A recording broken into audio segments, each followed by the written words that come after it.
ಈ ಸರ್ಕಾರಿ ನೌಕರರಿಗೆ ಒಂದು ವರದಾನ ಅಂತ ಇತ್ತು ಸರ್. ಅಂತರ್ಜಿಲ್ಲಾ ವರ್ಗಾವಣೆಗೆ ಪ್ರಾವಿಷನ್ ಇತ್ತು. ಅದನ್ನು ತೆಗೆದಾದ ಅಂತ ಎಲ್ಲ ನರಳಾಡ್ತಾ ಇದ್ದಾರೆ. ಪ್ರತಿಯೊಬ್ಬರಿಗೂ ಅವ್ರದ್ದೇ ಆದ ವೈಯಕ್ತಿಕ ಬದುಕಿದೆ, ಸಂಸಾರ ಇದೆ, ಮಕ್ಕಳು ಇದ್ದಾರೆ. ಸರ್ಕಾರದಿಂದ ನಮಗೆ ನೀಡುವಂಥ ಸೌಲಭ್ಯ ಒಬ್ಬ ವ್ಯಕ್ತಿಗೆ ತಲುಪಲಿಲ್ಲ ಅಂದರೂ ನಾವು ತಿರಸ್ಕರಿಸ್ತೀವಿ ಸರ್. ತಾವು ಹೇಳಿದಾಗೆ ಮೊಬೈಲ್ ಆ್ಯಪ್ಗಳಿಂದ ಕಿರಿಕಿರಿ ಆಗ್ತಾನೆ ಇದೆ ಸರ್. ಒಂದು ತಂತ್ರಾಂಶದ ಮೂಲಕ ಕೆಲಸ ಮಾಡಿದ್ರೆ ಪರವಾಗಿಲ್ಲ ಸರ್, ಹಲವಾರು ಮೊಬೈಲ್ ಆ್ಯಪ್ಗಳ ಮೂಲಕ ನಾವು ಕೆಲಸ ಮಾಡ್ತಾ ಇದ್ದೀವಿ. KCSRನ ಅದು ಮರುಸ್ಥಾಪಿಸಿದ್ರೆ ಸಾಕು ಸರ್, ವರ್ಗಾವಣೆಗೆ ಸಂಬಂಧಪಟ್ಟಂತಹ ಎಲ್ಲ ಸಮಸ್ಯೆಗಳ ಬಗೆಹರಿಬೋದು ಅಂತೇಳಿ ಸರ್ಕಾರಿ ರಜೆ ದಿನದಲ್ಲಿ ಕರ್ತವ್ಯ ನಿರ್ವಹಿಸುವಂತೆ ಮೆಮೊ ಹಾಕಿದ ಕಾರಣ ಸರ್ಕಾರಿ ರಜೆ ಇರೋದ್ರಿಂದ ಆ ಮೆಮೊನ ಹಿಂಪಡಿದೆ ಸರ್. ಗ್ರಾಮ ಆಡಳಿತ ಅಧಿಕಾರಿಗಳ ಮುಷ್ಕರಕ್ಕೆ ಸಂಬಂಧಪಟ್ಟಾಗೆ ಏನೆಲ್ಲ ಬೆಳವಣಿಗೆ ಆಗಿದೆ, 4 ದಿನದಿಂದ ಏನೆಲ್ಲ ಮುಷ್ಕರಗಳನ್ನು ಕೈಗೊಂಡಿದ್ದಾರೆ, ಸರ್ಕಾರದ ಗಮನವನ್ನು ಸೆಳೆಯಲಿಕ್ಕೆ ನಿಟ್ಟಿನಲ್ಲಿ ಏನೆಲ್ಲ ಕ್ರಮಗಳನ್ನು ಮಾಡಿದ್ದಾರೆ ಅನ್ನುವಂಥ ವಿಚಾರವಾಗಿ ಗ್ರಾಮ ಆಡಳಿತ ಅಧಿಕಾರಿಗಳ ಸಂಘದ ರಾಜ್ಯಾಧ್ಯಕ್ಷ ಯೋಗೀಶ್ ನಾಯ್ಕ್ ಅವರು ನನ್ನೊಂದಿಗಿದ್ದಾರೆ. ಅವ್ರನ್ನೇ ನಾನೀಗ ಮಾತಾಡಿಸ್ತಾ ಹೋಗ್ತಿದ್ದೀನಿ. ಸರ್, ಈಗ ಕಳೆದ 4 ದಿನದಿಂದ ಮುಷ್ಕರವನ್ನು ಕೈಗೊಂಡಿದ್ದೀರಾ, ಲೇಖನಿ ಸ್ಥಗಿತ ಆಗಿದೆ, ಆ್ಯಪ್ಗಳಲ್ಲಿ ಕೂಡ ಕೆಲಸವನ್ನು ಸ್ಥಗಿತ ಮಾಡಿರುವಂಥದ್ದು, ಯಾವ ರೀತಿಯಾಗಿ ಪ್ರತಿಭಟನೆ ಮಾಡ್ತಾ ಇದ್ದೀರಾ, ಸರ್ಕಾರದ ಗಮನ ಸೆಳೆಯುವ ನಿಟ್ಟಿನಲ್ಲಿ ಏನೆಲ್ಲ ಕ್ರಮಗಳನ್ನು ವಹಿಸಿದ್ದೀರಾ, ಯಾವ ರೀತಿ ತಯಾರಿಗಳು ನಡೆಸ್ಕೊಂಡಿದ್ದೀರಾ ಅನ್ನುವಂಥದ್ದು? ನಮಸ್ತೆ ಸರ್. ಏನು ಕರ್ನಾಟಕ ರಾಜ್ಯಾದ್ಯಂತ ಗ್ರಾಮ ಆಡಳಿತಾಧಿಕಾರಿಗಳ ಏನು ಮೂಲಭೂತ ಸೌಲಭ್ಯಗಳ ವಿಚಾರವಾಗಿ ಹಾಗೂ ಒಂದು ನಿರಂತರ ಆಗ್ತಾ ಇರುವಂಥ ನಮಗೆ ಸಮಸ್ಯೆಗಳ ವಿಚಾರವಾಗಿ ಒಂದು ಬೇಡಿಕೆಗಳನ್ನು ಈಡೇರಿಸುವಂತೆ ನಾವು ಸರ್ಕಾರಕ್ಕೆ ಮನವಿ ಮಾಡಿದ್ವಿ ಸರ್. ಕಳೆದ ಸೋಮವಾರದಿಂದ ಕೆಲವು ಮೊಬೈಲ್ ಆ್ಯಪ್ಗಳನ್ನು ಯಾವುದೇ ರೀತಿಯ ಕರ್ತವ್ಯ ನಿರ್ವಹಿಸದಂತೆ ನಾವು ಕರೆ ಕೊಟ್ಟು ಅದರಂತೆಯೇ ಯಾರೂ ಕರ್ತವ್ಯ ನಿರ್ವಹಿಸಿರಲಿಲ್ಲ. ಹಾಗೆ ಮುಂದಿನ ಹಂತದಲ್ಲಿ 26ನೇ ತಾರೀಕಿಂದ ರಾಜ್ಯದ ಎಲ್ಲ ತಾಲೂಕು ಕೇಂದ್ರಗಳಲ್ಲಿ ನಾವು ಅನಿರ್ದಿಷ್ಟಾವಧಿ ಮುಷ್ಕರನ ಹಮ್ಮಿಕೋಬೇಕು ಅಂತ ತೀರ್ಮಾನ ಮಾಡಿದ್ವಿ. ಅದೇ ರೀತಿಯಲ್ಲಿ ಯಶಸ್ವಿಯಾಗಿ ರಾಜ್ಯದ ಎಲ್ಲ ತಾಲೂಕು ಕಚೇರಿಯ ಮುಂಭಾಗದಲ್ಲಿ ನಾವೆಲ್ಲ ಪ್ರತಿಭಟನೆ ಕೈಗೊಂಡು ಅದರಂತೆಯೇ ಪ್ರತಿಭಟನೆಯನ್ನು ಯಶಸ್ವಿಗೊಳಿಸಿದ್ದೀವಿ. ಅದೇ ದಿನ ನಮಗೆ ಮಾನ್ಯ ಕಂದಾಯ ಇಲಾಖೆಯ ಪ್ರಧಾನ ಕಾರ್ಯದರ್ಶಿಗಳ ಒಂದು ನಮ್ಮ ಸಮಸ್ಯೆಗಳನ್ನು ಚರ್ಚಿಸಲಿಕ್ಕಾಗಿ ಸಭೆಯನ್ನು ಆಯೋಜನೆ ಮಾಡಿದ್ದೀವಿ ಅಂತ ಅದರ ನೆಕ್ಸ್ಟ್ ಡೇ ಬರಲಿಕ್ಕೆ ಒಂದು ಆಹ್ವಾನ ಕೊಟ್ಟಿದ್ದರು. ಕರೆದಿದ್ದ ದಿನ ಅದರ ನೆಕ್ಸ್ಟ್ ಡೇ ಹೋಗಿದ್ವಿ. ಆ ಸಭೆಯಲ್ಲಿ ನಮಗೆ ಮಾನ್ಯ ಇವರು ಪ್ರಧಾನ ಕಾರ್ಯದರ್ಶಿಗಳಲ್ಲಿ ಮನವಿ ಮಾಡಿಕೊಂಡ್ವಿ. ಇದುವರೆಗೂ ಸರ್ ತಮ್ಮಲ್ಲಿ ಹಲವಾರು ಸಮಸ್ಯೆಗಳನ್ನ ಕೇಳ್ಕೊಂಡ್ವಿ. ಎಲ್ಲ ಸಮಸ್ಯೆಗಳನ್ನು ಕೂಡ ತಾವು ಇದುವರೆಗೂ ಒಂದು ಸಮಸ್ಯೆಗಳು ಕೂಡ ಸ್ಪಂದಿಸಿದ ಕಾರಣ ನಮಗೆ ಮಾನ್ಯ ಮುಖ್ಯಮಂತ್ರಿಗಳ ಅಧ್ಯಕ್ಷತೆಯಲ್ಲಿ ಒಂದು ಸಭೆಯನ್ನು ಆಯೋಜನೆ ಮಾಡಿಕೊಡಿ ಸರ್ ದಯವಿಟ್ಟು ಅಂತ ಅವರಿಗೊಂದು ಮನವಿ ಮಾಡಿ ನಾವು ಬಂದಿದ್ವಿ ಸರ್. ಅದರಂತೆ ಮತ್ತೆ ಮುಷ್ಕರದ ಮುಂದಿನ ಹಂತವಾಗಿ 26ನೇ ತಾರೀಕು ಎಲ್ಲ ತಾಲೂಕು ಕೇಂದ್ರಗಳಲ್ಲಿ ಯಶಸ್ವಿಯಾಗಿ ಮಾಡಿದ್ವಿ. 27ನೇ ತಾರೀಕು ಜಿಲ್ಲಾಧಿಕಾರಿಗಳ ಕಚೇರಿ ಎದುರುಗಡೆಯೂ ಕೂಡ ಯಶಸ್ವಿಯಾಗಿ ಮಾಡಿದ್ವಿ ಸರ್.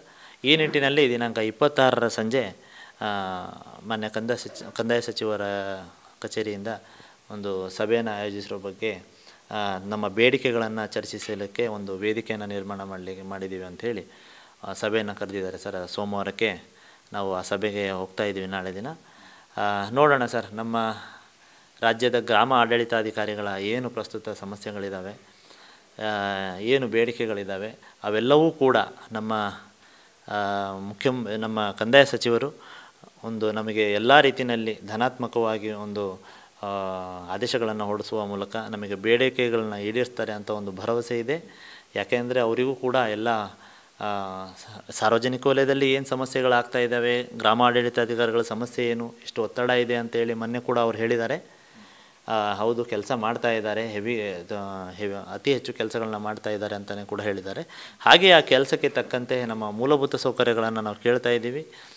ನಮ್ಮ ಬೇಡಿಕೆಗಳು ಹೀಗೇ ಇದೆ, ನಮಗೆ ನಮ್ಮ ಈ ಥರದ ಬೇಡಿಕೆಗಳು ಸಣ್ಣ ಬೇಡಿಕೆಗಳಿದ್ದಾವೆ ಸರ್, ಅವನು ಈಡೇರಿಸಲಿ ಅಂತ ನಾವು ಕೇಳ್ಕೊತೀವಿ ಸರ್. ಓಕೆ, ಈಗ ಗ್ರಾಮ ಆಡಳಿತ ಅಧಿಕಾರಿಗಳು ಅಂದರೆ ಅಧಿಕಾರಿಗಳಿಗೆ ಒಂದು ಗಂಭೀರ ಆರೋಪ ಇದೆ. ಏನು ಅಂತ ಹೇಳಿದರೆ, ವರ್ಗಾವಣೆ ವಿಚಾರದಲ್ಲಿ ಒಂದಷ್ಟು ಅಧಿಕಾರಿಗಳು ತಾರತಮ್ಯ ಮಾಡ್ತಿದ್ದಾರೆ, ಅಥವಾ ಬೇರೆ ಬೇರೆ ಭಾಗಗಳಲ್ಲಿ ನಾವು ಕೆಲಸ ಮಾಡ್ತಿದ್ವಿ, ಕುಟುಂಬನ ಬಿಟ್ಟು ಇನ್ನೊಂದು ಕುಟುಂಬ ಅಂದರೆ ನಾವು ಕೆಲಸದಿಂದ ಮಾಡುವಂಥ ಪ್ರದೇಶದ ಮನೆಗೂ ತುಂಬ ದೂರ ಇದೆ, ಒಟ್ಟಿಗೆ ಕೆಲಸ ಮಾಡಲಿಕ್ಕೆ ಅಂದರೆ ಒಂದೇ ತಾಲೂಕು ಅಥವಾ ಒಂದೇ ಪ್ರದೇಶದಲ್ಲಿ ಕೆಲಸ ಮಾಡಲಿಕ್ಕೆ ಅವಕಾಶ ಮಾಡಿಕೊಡ್ಬೇಕು ಅನ್ನೋವಂಥದ್ದು ಒಂದು ವರ್ಗಾವಣೆ ವಿಚಾರದಲ್ಲಿ ಒಂದು ಆರೋಪ ಇದೆ ಸರ್.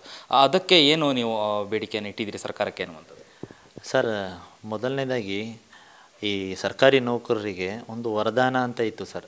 16A ಉಪಖಂಡ 2ರಲ್ಲಿ ಅಂತರ್ಜಿಲ್ಲಾ ವರ್ಗಾವಣೆಗೆ ಪ್ರಾವಿಷನ್ ಇತ್ತು. ಅದನ್ನು ತೆಗೆದಾದ ನಂತರ ಎಲ್ಲ ನರಳಾಡ್ಬಿಡ್ತಾ ಇದ್ದಾರೆ. ಯಾಕೆ ಅಂದರೆ ಪ್ರತಿಯೊಬ್ಬರಿಗೂ ಮೊದಲು ಅವರ ಕುಟುಂಬ ಬದುಕು, ನಂತರ ಸಾರ್ವಜನಿಕ ಸೇವೆ ಅಥವಾ ಸರ್ಕಾರಿ ಸೇವೆ ಏನಿದೆ ಸರ್, ನಮಗೆ ಅಮೆಂಡ್ಮೆಂಟ್ KCSR ಪ್ರಕಾರ 10 to 5:30, ಲೇಬರ್ ಆ್ಯಕ್ಟ್ ಪ್ರಕಾರ 8 hour ನಾವು ಏನು ಮಾಡಬೇಕು ಅದಿದೆ, ಎಲ್ಲರಿಗೂ ಇದೆ. ಅದನ್ನು ಮೀರಿ ಶಕ್ತಿ ಮೀರಿ ಮಾಡ್ತಾಯಿದ್ದೀವಿ. ನಾವೆಲ್ಲ ಹಗಲು ರಾತ್ರಿ ಮಾಡ್ತಾಯಿದ್ದೀವಿ. ಬೆಳಗ್ಗೆ 6:30 7 ಗಂಟೆಯಿಂದ ಶುರು ಮಾಡಿದ್ರೆ 8:30 9 ಗಂಟೆವರೆಗೂ ಇರುತ್ತೆ ಸರ್. ಈ ನಿಟ್ಟಿನಲ್ಲಿ ಪ್ರತಿಯೊಬ್ಬರಿಗೂ ಕೂಡ ಯಾರೂ ಎಲ್ಲ ಬ್ಯಾಚುಲರ್ಸ್ ಇಲ್ಲ ಸರ್. ಇದು ಸರ್ಕಾರಿ ಸೇವೆಗೆ ಅಂತಲೇ ನಾವು ಮುಡಿಪಿಟ್ಬಿಟ್ಟಿದ್ದೀವಿ ನಮ್ಮ ಜೀವನ ಅಂತ ಯಾರೂ ಇಲ್ಲ ಸರ್. ಪ್ರತಿಯೊಬ್ಬರಿಗೂ ಅವ್ರದ್ದೇ ಆದ ವೈಯಕ್ತಿಕ ಬದುಕಿದೆ, ಸಂಸಾರ ಇದೆ, ಮಕ್ಕಳು ಇದ್ದಾರೆ, ಹಿರಿಯ ತಂದೆ ತಾಯಿಗಳಿದ್ದಾರೆ. ಹಾಗೆ ನೌಕರರಲ್ಲೂ ಕೂಡ ಕೆಲವರು ವಿಶೇಷಚೇತನರಿದ್ದಾರೆ, ತೀರಾ ಮಾರಣಾಂತಿಕ ಕಾಯಿಲೆಯಿಂದ ಬಳಲ್ತಾ ಇರೋರಿದ್ದಾರೆ. ಹಾಗೆ ನಮ್ಮಲ್ಲಿ ಮಾಜಿ ಸೈನಿಕರು ಕೂಡ ಇದ್ದಾರೆ ಸರ್. ಈಗ ಮಾಜಿ ಸೈನಿಕರು ಹತ್ತತ್ರ ಅವರಿಗೆ ಈಗ ನಮ್ಮ ಸೇವೆ ಮಾಡಲಿಕ್ಕೆ ಒಂದು 10 ವರ್ಷ 12 ವರ್ಷ ಸಿಗ್ಬೋದು ಸರ್ ಅವ್ರಿಗೆ. ಯಾಕಂದರೆ ಆಲ್ರೆಡಿ 20 ವರ್ಷ ಅವ್ರು ಸೇವೆ ಮಾಡಿರ್ತಾರೆ, ದೇಶ ಸೇವೆ ಮಾಡಿರ್ತಾರೆ. ಅವರಿಗೂ ಕೂಡ 20 ವರ್ಷವೂ ಕೂಡ ಕುಟುಂಬದ ಜೊತೆಗೆ ಇದ್ದಿಲ್ಲ. ಈಗ ಇಲ್ಲಿ ಬಂದು ಕೂಡ ಕುಟುಂಬದ ಜೊತೆಗೆ ಇಲ್ಲದ ಪರಿಸ್ಥಿತಿ ಬಂದುಬಿಟ್ಟಿದೆ ಸರ್. ಹಾಗಾಗಿ ನಮ್ಮ ಬೇಡಿಕೆಗಳಲ್ಲಿ ಯಾವುದೇ ರೀತಿಯ ಸರ್ಕಾರಕ್ಕೆ ಹೊರೆಯಾಗದಂತಹ ಅದು ಬೇಡಿಕೆ, ಸರ್ಕಾರಕ್ಕೆ ಲಾಭದಾಯಕವಾದಂಥ ಬೇಡಿಕೆ. KCSRನ 16A ಅಡಿಯಲ್ಲಿ ಬರುವಂಥ ಉಪಖಂಡ 2ಅನ್ನು ಅಂತರ್ಜಿಲ್ಲಾ ವರ್ಗಾವಣೆಯ ಒಂದು ಏನು ಹಿಂಪಡೆದಿದ್ರು ಅದನ್ನು ಮರುಸ್ಥಾಪಿಸಬೇಕು. ಅದು ಮರುಸ್ಥಾಪಿಸಿದ್ರೆ ಸಾಕು ಸರ್, ನಮ್ಮ ಎಲ್ಲ ಸಮಸ್ಯೆಗಳು, ವರ್ಗಾವಣೆಗೆ ಸಂಬಂಧಪಟ್ಟಂತಹ ಎಲ್ಲ ಸಮಸ್ಯೆಗಳು ಬಗೆಹರಿಬೋದು ಅಂಥೇಳಿ ನಾವು ಮನವಿ ಮಾಡ್ಕೊಂಡಿದ್ದೀವಿ ಸರ್. ಓಕೆ, ಕಳೆದ ಒಂದು 3-4 ದಿನಗಳಿಂದ ಒಂದು ಆಡಿಯೋ ಹರಿದಾಡ್ತಾ ಇತ್ತು ನಿಮ್ಮ ಮತ್ತು ತಹಸೀಲ್ದಾರ್ ಮುಖಾಂತರ ಒಂದು ಸಂಭಾಷಣೆ, ಫೋನ್ ಸಂಭಾಷಣೆ ಸಂಬಂಧಪಟ್ಟ ಹಾಗೆ. ಏನು ವಿಚಾರ ಅದು ಅನ್ನುವಂಥದ್ದು? ಏನೂ ಇಲ್ಲ ಸರ್, ಅದು ಸರ್ಕಾರಿ ರಜೆ ದಿನದಲ್ಲಿ ಕರ್ತವ್ಯ ನಿರ್ವಹಿಸುವಂತೆ ಒಂದು ಮೆಮೊ ಹಾಕಿದರು. ಸರ್ಕಾರಿ ರಜೆ ದಿನದಲ್ಲಿ ಕರ್ತವ್ಯ ನಿರ್ವಹಿಸುವಂತೆ ಮೆಮೊ ಹಾಕಿದ ಕಾರಣ ಸರ್ ದಯವಿಟ್ಟು ಸರ್ಕಾರಿ ರಜೆ ಇರೋದರಿಂದ ಆ ಮೆಮೊನ ಹಿಂಪಡೀರಿ ಸರ್ ಅಂಥೇಳಿ ನಾವು ಕೇಳ್ಕೊಂಡ್ವಿ. ಆಯಿತು ಅಂತ ಹೇಳಿ ಅವರು ಕೂಡ ಅದೇ ಸರ ಕೇಳ್ಕೊಂಡ್ವಿ. ಅದನ್ನು ಕೂಡ ಅವ್ರು ಹಿಂಪಡೆದು ಅದನ್ನು ರದ್ದುಪಡಿಸಿ ನಮಗೆ ಮತ್ತೆ ಮುಷ್ಕರಕ್ಕೆ ನಮಗೆ ಬಲ ತುಂಬುವ ರೀತಿಯಲ್ಲಿ ನಮಗೆ ಬೆನ್ನೆಲುಬಾಗಿ ನಿಂತರು ಸರ್ ಅವರು. ಸರಿ, ಕಂದಾಯ ಸಚಿವರು ಪ್ರೆಸ್ ಮೀಟ್ ಮಾಡಿದಾಗ ಒಂದು ಏನು ಲ್ಯಾಪ್ಟಾಪ್ಗಳನ್ನು ಕೊಡುವಂಥದ್ದು 50%, ಅಂದರೆ ಈ ವರ್ಷ 50%, ಮುಂದಿನ ವರ್ಷ 50% ಕೊಡುವಂಥದ್ದು ಹೇಳಿದರು. ಎಲ್ಲೋ ಒಂದು ಕಡೆ ನೀವು ಮುಷ್ಕರ ಮಾಡ್ತಾಯಿದ್ದೀರಾ, ಲೇಖನಿ ಸ್ಥಗಿತ ಮಾಡ್ತಾಯಿದ್ದೀರಾ, ನಿಮ್ಮ ಅಧಿಕಾರಿಗಳಿಗೆ ಅಧಿಕಾರಿಗಳ ಮೂಗಿಗೆ ತುಪ್ಪವನ್ನು ಹಚ್ಚುವಂಥ ಕೆಲಸ ಮಾಡ್ತೀರಾ, ಅಥವಾ ಮುಷ್ಕರವನ್ನು ಕೈ ಬಿಡಬೇಕು ಅಂತ ಹೇಳಿ ಏನಾದರೂ ಈ ರೀತಿಯಾದಂತಹ ಒಂದು ಕೆಲಸಗಳಾಗ್ತಿದೆಯಾ ಅನ್ನುವಂಥದ್ದು, ಇದ್ರ ಬಗ್ಗೆ ನಿಮ್ಮ ಒಂದು ಅನಿಸಿಕೆ ಏನು ಅಂತ?